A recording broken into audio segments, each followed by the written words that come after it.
Hello friends, mindset जी के class में आपका स्वागत है। चलिए आज हम फिर से क्लास 10th का साइंस लेकर आए हैं। आज हम लोग करेंगे अध्याय 7 नियंत्रण और समन्वय। ये जो क्वेश्चन है ये एनसीईआरटी एग्जाम्पलर से लिया गया क्वेश्चन है। ठीक है, चलिए चलते हैं, इसका पहला क्वेश्चन करते हैं। ग्राही अंगों के संदर्भ में निम्नलिखित कथनों में से कौन सा कथन सही है। ग्राही अंगों के संदर्भ में निम्नलिखित कथनों में से कौन सा कथन सही है। तो इसका सही आंसर हो जाएगा ऑप्शन नंबर ए। रसग्राही अंग स्वाद का पता लगाते हैं, जबकि घृणग्राही अंग गंध का पता लगाते हैं। ठीक है, रसग्राही अंग कहाँ पे मौजूद होते हैं, तो रसग्राही अंग हमारे मौजूद होते हैं जीभ पर मौजूद होते हैं। वही घृणग्राही अंग कहाँ पे मौजूद होते हैं, तो ये हमारी नाक के झिल्ली में मौजूद होते हैं। ठीक है, अब देखिए ग्राही अंग बोलते हैं किसको, ग्राही अंगों के संदर्भ में पूछ रहा है, तो ग्राही अंग किसको बोलते हैं। तो ये ग्राही अंग जो होता है ना, हमारे शरीर में स्थित एक खास कोशिकाएं होती है जो वातावरण से सूचनाएं ढूंढ निकालती है और उन्हें केंद्रीय तंत्रिका तंत्र में पहुंचाती है। ठीक है, और केंद्रीय तंत्रिका तंत्र में कौन होता है, हमारा मेरुरज्जु और मस्तिष्क होता है। मेरुरज्जु और मस्तिष्क होता है। ठीक है, चलिए नेक्स्ट क्वेश्चन।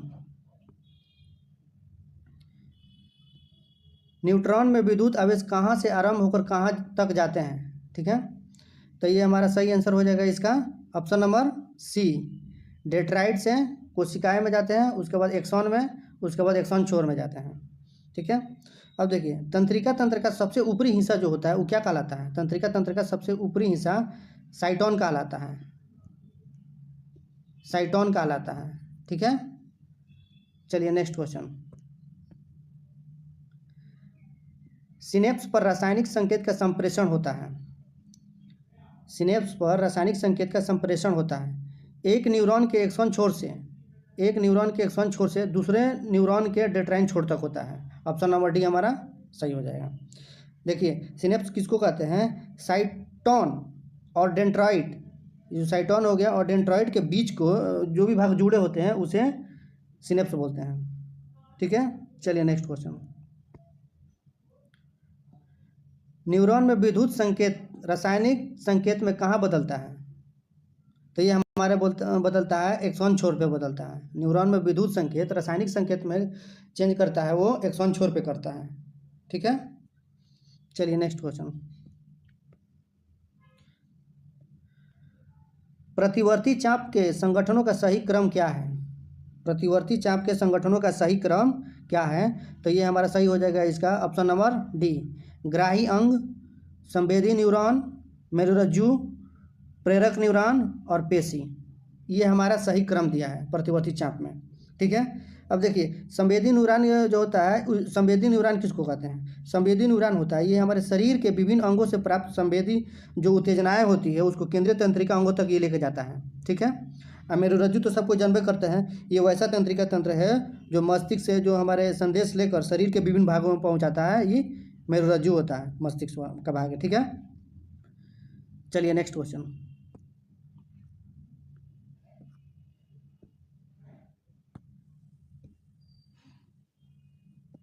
निम्नलिखित में से कौन सा कथन सही है। निम्नलिखित में से कौन सा कथन सही है, हमारा इसका सही आंसर हो जाएगा ऑप्शन नंबर सी। 1 नंबर और 4 नंबर, 1 नंबर और 4 नंबर। देखिए इसमें बोल रहा है पर्यावरण में किसी वस्तु के प्रति अनुक्रिया के लिए अचानक होने वाली क्रिया को प्रतिवर्ती छाप कहते हैं, ये सही है। और वही किसी ग्राही अंग से आरंभ होकर संकेत एक पेशी अथवा ग्रंथि तक जिस मार्ग से संप्रेषित होता है उसे प्रतिवर्ती चाप कहते हैं, ये भी हमारा सही है। ठीक है, और देखिए प्रतिवर्ती जो क्रिया होती है ना, प्रतिवर्ती क्रिया ये कैसी होती है, प्रतिवर्ती क्रिया होती है अचानक हो जाती है, ये अनैच्छिक क्रिया है। प्रतिवर्ती क्रिया जो होती है अनैच्छिक क्रिया होती है। चलिए नेक्स्ट क्वेश्चन।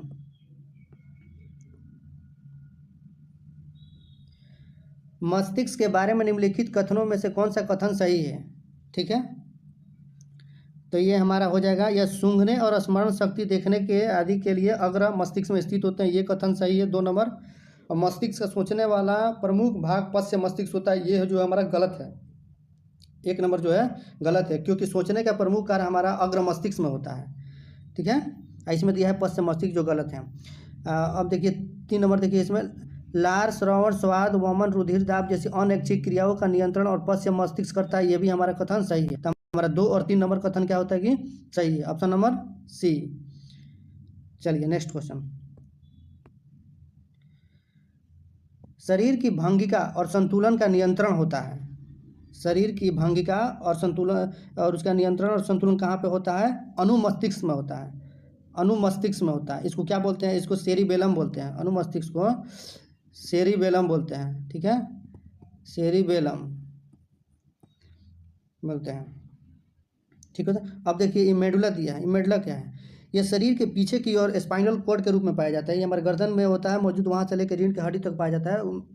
मेडुला ये गर्दन के पास ही पाया जाता है, ठीक है। अब पोन्स जो होती है, जो इसके द्वारा क्या होता है? श्वसन क्रिया का नियंत्रण किया जाता है पोन्स में।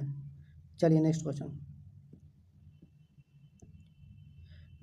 मेरुरज्जु निकलती है कहाँ से?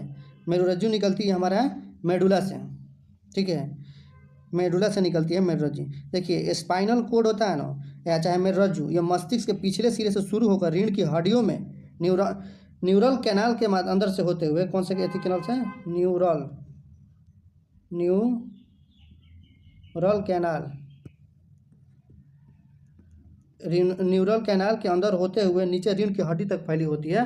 कौन सा? मेडुला, स्पाइनल कॉर्ड से होते हुए, ठीक है। चलिए नेक्स्ट क्वेश्चन। चलिए अब 10 नंबर क्वेश्चन देखिए। प्ररोह का प्रकाश की तरफ वृद्धि करना कहलाता है प्रकाशानुवर्तन कहलाता है, ठीक है। अगर किसी जीव की वृद्धि गुरुत्वाकर्षण के उद्दीपन के प्रभावित करता है तो उसे गुरुत्वानुवर्तन कहलाता है। वैसे ही जलानुवर्तन दिया है, जो पौधों की जड़ें जो होती है जल की तरफ वृद्धि करती है, पौधों की जड़ें जल की तरफ वृद्धि करती है, जो जलानुवर्तन कहलाता है। एक होता है रसानुवर्तन। ये क्या होता है? किसी खास विशेष रासायनिक पदार्थ की तरफ मुड़ना, उसका रसानुवर्तन कहलाता है। चलिए नेक्स्ट क्वेश्चन। पौधों में एब्सिसिक अम्ल का प्रमुख कार्य है। इसका प्रमुख कार्य होता है, पौधों में एब्सिसिक अम्ल का प्रमुख कार्य होता है, क्या होता है कि इसको वृद्धि रोधक हार्मोन बोलते हैं। इसलिए ऑप्शन नंबर हमारा हो जाएगा सी, वृद्धि को संदर्भित करता है, यानी वृद्धि को रोकता है, ठीक है। और इसका भी एक काम होता है, क्या होता है? एब्सिसिक अम्ल जो पत्तियों को झड़ने को नियंत्रित करता है, और जो फूल और फल हो जाते हैं, फूल और फल होते हैं, उसको भी गिरने से रोकता है एब्सिसिक अम्ल, ठीक है। चलिए नेक्स्ट क्वेश्चन। निम्नलिखित में से किसका संबंध पौधे की वृद्धि से नहीं है? किसका संबंध होता है जो पौधे की वृद्धि से नहीं है? तभी बताएं ऊपर वाले क्वेश्चन में, एब्सिसिक अम्ल। ये इसको बोलते हैं वृद्धि रोधक हार्मोन बोलते हैं, ठीक होता है। अब देखिए इसमें ऑक्सिन दिया है। ऑक्सिन होता है, इसका निर्माण जो होता है ना, तने के शीर्ष भाग पर होता है। जैसे कि कोई भी पौधा जब उगता है तो जो ऊपर में जो होता भाग होता है ना, उस शीर्ष भाग पर ही इसका निर्माण होता है, ठीक है। ये जड़ को वृद्धि को भी नियंत्रित करता है, जड़ के वृद्धि को भी नियंत्रित करता है ऑक्सिन हार्मोन, ठीक है। उसी में दिया है वो जिब्रेलिन होता है। ये तने की वृद्धि में सहायक होता है। किसमें होता है? ये तना को मोटा करता है और वृद्धि करता है, ठीक है। एब्सिसिक हम लोग को जानते हैं कि क्या होता है कि यह वृद्धि रोधक हार्मोन होता है। चलिए नेक्स्ट क्वेश्चन। आयोडीन किस हार्मोन के संश्लेषण के लिए आवश्यक होता है? आयोडीन किस हार्मोन के संश्लेषण के लिए आवश्यक होता है? तो यह हो जाएगा ऑप्शन नंबर बी, थायरोक्सिन के लिए, ठीक है ना। देखिए एड्रेनलिन हार्मोन का स्राव कहाँ पे होता है? एड्रेनलिन ग्रंथि से होता है। एड्रेनलिन हार्मोन का स्राव एड्रेनलिन ग्रंथि से होता है, लेकिन ये थायरोक्सिन हार्मोन का कहाँ से होता है? तो इसका होता है आउटू ग्रंथि से होता है, आउटू ग्रंथि से निकलता है, ठीक है। वही देखिए एक इंसुलिन दिया है। इंसुलिन यह हार्मोन कहाँ से निकलता है? अग्नाशय के बीटा सेल से निकलता है, अग्नाशय के पेंक्रियाज के बीटा सेल से ही निकलता है, ठीक है। चलिए नेक्स्ट क्वेश्चन। इंसुलिन के बारे में गलत कथन को चुनिए, ठीक है। तो ये हमारा हो जाएगा गलत कथन, इसका ऑप्शन नंबर बी। ये शरीर के वृद्धि और उसके परिवर्धन का नियमन करता है, जो गलत है, ठीक है। इंसुलिन का स्राव कहाँ पे होता है? अभी पता है, इंसुलिन का स्राव होता है अग्नाशय के लैंगरहैंस द्वीप द्वारा, ठीक है। और ये किसका नियंत्रण करता है? ये डायबिटीज़, मधुमेह जो होता है ना, उसको इसके कमी से, इंसुलिन की कमी से मधुमेह हो जाता है, मधुमेह होता है। चलिए नेक्स्ट क्वेश्चन। बेमेल युग्म को चुनिए, ठीक है। तो बेमेल युग्म हो जाएगा ऑप्शन नंबर हमारा ए, एड्रेनलिन और पीयूष। ये जो है बेमेल है, क्योंकि एड्रेनलिन जो होता है इसको क्या बोलते हैं, इसको लड़ो और उड़ो हार्मोन को कहा जाता है। लड़ो और उड़ो हार्मोन, इस हार्मोन से हृदय से गति क्या होती है, तेज हो जाती है। एड्रेनलिन गति से हृदय गति हो जाती है, तेज हो जाती है। चलिए नेक्स्ट क्वेश्चन। द्वार कोशिका की आकृति किसके परिवर्तन के कारण बदल जाती है? तो देखिए, द्वार कोशिका की आकृति जल की मात्रा के कारण बदल जाती है। देखिए, द्वार कोशिका में पानी जब प्रवाहित होता है ना तो ये फूल जाती है। अब जैसे फूल जाती है तो छिद्र क्या होता है, ये खुल जाता है। उसी प्रकार जब पानी जब उसमें से कमी हो जाती है, पानी की कमी हो जाती है, तो उसका रंध्र क्या हो जाता है, बंद हो जाता है और वो सिकुड़ जाती है। इसलिए पूर्ण रूप से ये द्वार कोशिका इस पर डिपेंड होता है, जल की मात्रा पर ही डिपेंड होता है। चलिए नेक्स्ट क्वेश्चन। मटर के पौधों में प्रतान की वृद्धि किसके कारण होती है? मटर के पौधे में प्रतान की वृद्धि किसके कारण होती है? तो ये हमारा ऑप्शन नंबर हो जाएगा इसमें सही सी। प्रतान की उन कोशिकाओं में तीव्र विभाजन के कारण जो अवलंबन होता है। ठीक है, देखिए मटर के पौधों के में किसने खोज किया था, मेंडल ने खोज किया था। तो मटर के पौधों को कितने जोड़ी को लिया था, 7 जोड़ी मटर के गुणों को लिया था उसने। 7 जोड़ी मटर के गुणों को उसने अध्ययन किया था और प्रयोग किया था। चलिए नेक्स्ट क्वेश्चन। पराग नलियों की अंडाणु की तरफ वृद्धि किसके कारण होती है? पराग नलियों की अंडाणुओं की वृद्धि किसके कारण होती है? तो देखिए, ये क्या होता है कि रसानुवर्तन के कारण होता है। रसानुवर्तन के कारण अभी बताए हैं, किसी खास विशेष रासायनिक पदार्थ की तरफ मुड़ना और रसानुवर्तन कहलाता है। वही पराग नलियों की अंडाणु वृद्धि करती है, रसानुवर्तन के कारण होती है। ठीक है, चलिए नेक्स्ट क्वेश्चन।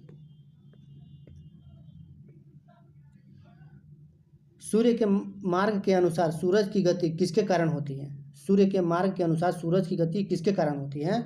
तो क्या होती है, सूरज की गति किसके कारण होती है? तो हमारा प्रकाशानुवर्तन के कारण होती है।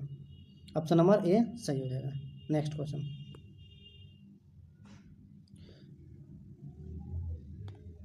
पौधे पर से परिपक्व पत्तियों और फलों का झड़ना किस पदार्थ के कारण होता है? तो पौधों पर से झड़ना किस पदार्थ के कारण होता है? तो हमारा क्या होता है, एब्सिसिक अम्ल के कारण होता है। इसके पहले हम बताए थे। ठीक है, option number C. Next question.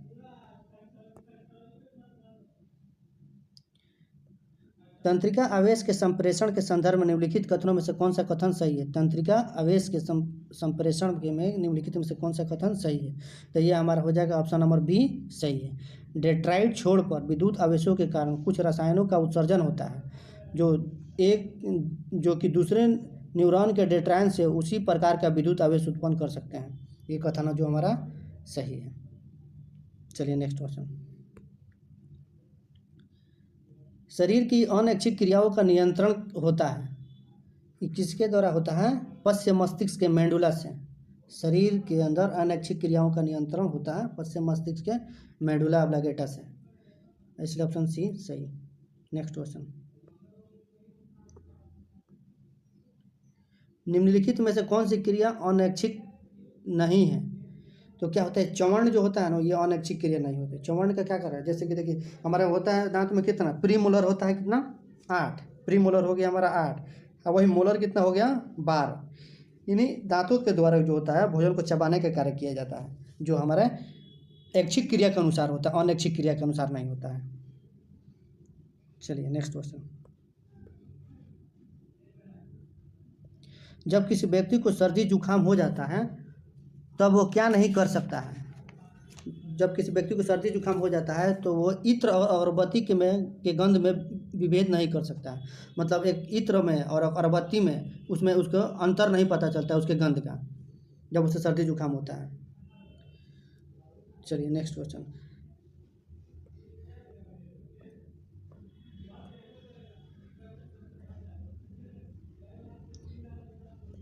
विद्युत आवेश के प्रवाह की सही दिशा कौन सी होती है?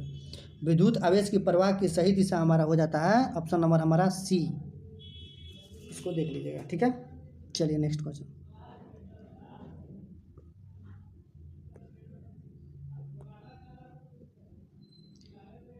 थायरोक्सिन के बारे में कौन सा कथन सही नहीं है? कौन सा कथन सही नहीं है? तो ये हो जाएगा ऑप्शन नंबर ए सही नहीं है। थायरोक्सिन के संश्लेषण के लिए लौह आवश्यक होता है, जो ये कथन सही नहीं है। क्योंकि थायरोक्सिन की कमी से बच्चों में कौन सा रोग होता है? थायरोक्सिन की कमी से बच्चों में जड़ मानवता रोग होता है। बच्चों में जड़ मानवता और वयस्कों में क्या होता है, मिक्सोडेमा होता है, मिक्सोडेमा। बच्चों में जड़ माना होता है और बड़ों में मिक्सोडेमा होता है, नामक रोग होता है। ठीक है, चलिए नेक्स्ट क्वेश्चन। बौनेपन का कारण क्या होता है? तो बौनेपन का कारण होता है वृद्धि हार्मोन के स्राव की कमी होता है। ऑप्शन नंबर बी हमारा सही होता है। चलिए नेक्स्ट क्वेश्चन। यौन आरंभ से संबंधित शरीर के लक्षणों में महत्वपूर्ण परिवर्तन प्रमुखतः किसके स्राव के कारण होते हैं? ठीक है, तो ये वृषणों से टेस्टोस्टेरोन, अंडाशय से एस्ट्रोजन के कारण होता है। यौन अवस्था में शरीर के परिवर्तन होता है। ये टेस्टोस्टेरोन किस में, मेल से निकलता है, मेल का हार्मोन है। ठीक है, ये एस्ट्रोजन जो होता है फीमेल हार्मोन है। चलिए नेक्स्ट क्वेश्चन। एक चिकित्सक ने किसी व्यक्ति को इंसुलिन का इंजेक्शन लेने की सलाह दी क्योंकि उसका क्या होता है कि रुधिर शर्करा अधिक हो जाता है, जिसके कारण उसको इंसुलिन का इंजेक्शन दिया जाता है ताकि उसे कंट्रोल किया जा सके। ठीक है, इसलिए ऑप्शन नंबर हमारा डी सही हो जाएगा। चलिए नेक्स्ट क्वेश्चन। पुरुषों में जनन क्षमता वृद्धि करने वाला हार्मोन कौन सा है? पुरुषों में जनन क्षमता वृद्धि करने वाला हार्मोन कौन सा होता है? ये टेस्टोस्टेरोन होता है। ठीक है, ये कहाँ से निकलता है? इसको वृषण की लेडिंग कोशिकाओं के द्वारा स्रावित होता है। वृषण के माध्यम से लेडिंग कोशिकाओं से स्रावित होता है। चलिए नेक्स्ट क्वेश्चन। निम्नलिखित में से कौन सी अंतःस्रावी ग्रंथियों का अयुग्मी होती है? अंतःस्रावी ग्रंथियों का अयुग्मी कौन होता है? तो पिट्यूटरी होती है। पिट्यूटरी को ही पीयूष ग्रंथि कहते हैं। पिट्यूटरी को या पीयूष ग्रंथि को क्या कहते हैं? मास्टर ग्रंथि कहते हैं। इसको मास्टर ग्रंथि बोलते हैं। ठीक है, मास्टर ग्रंथि। चलिए नेक्स्ट क्वेश्चन। दो न्यूरॉनों के बीच के संगम स्थान को क्या कहते हैं? दो न्यूरॉनों के बीच के संगम स्थान को सिनेप्स बोलते हैं। ऑप्शन नंबर डी हमारा सही हो जाएगा। चलिए नेक्स्ट क्वेश्चन। मानव में जैव प्रक्रियाओं का नियंत्रण और नियमन होता है किसमें? मानव में जैव प्रक्रियाओं का नियंत्रण और नियमन होता है तंत्रिका और अंतःस्रावी तंत्र में। ऑप्शन नंबर डी हमारा सही हो जाए। चलिए इस प्रकार हमारा ये पूरा 33 क्वेश्चन कंप्लीट हो गया। Thank you.